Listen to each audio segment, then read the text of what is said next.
Boris Johnson has been asked by other Tory MPs to provide some sort of explanation for the incident where police were called to his girlfriend's flat after neighbours heard shouting and screaming.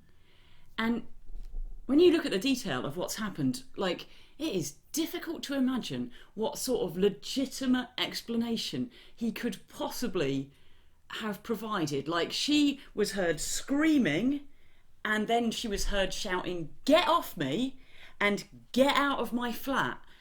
What were they playing? Some sort of crossover Twister Monopoly hybrid? And she was left hand red. Get off me. Get off me. Also, my hotel's on the Old Kent Road. Get out of my flat.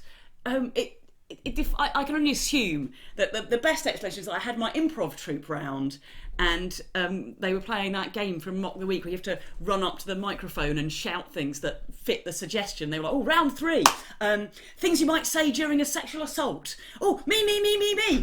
Get off me. Get off me. Get out of my flat." Brilliant. Great. Yes, really in the spirit of things, really zingy. Okay, your go. Let's do yes and. There's no reason for those things to have been shouted other than something terrible is happening, and the chances are the police won't investigate because she won't press charges and blah blah blah. But they don't need her to press charges to continue their investigation. The law's been changed because we know that it's really difficult for victims to report, and so they don't need to anymore. If there is evidence, and there is because there's a recording, they should be bloody well prosecuted.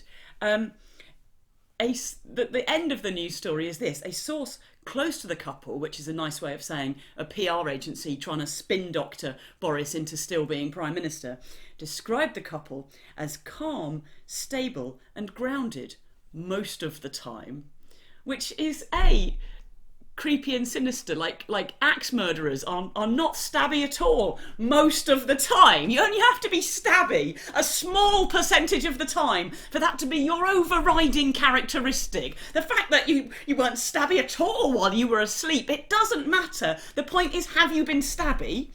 And also calm, stable and grounded. What can you put that on wedding cards? I wish you were long, calm, stable and grounded. It doesn't feel right, does it? I'd describe your lovemaking as grounded, stable.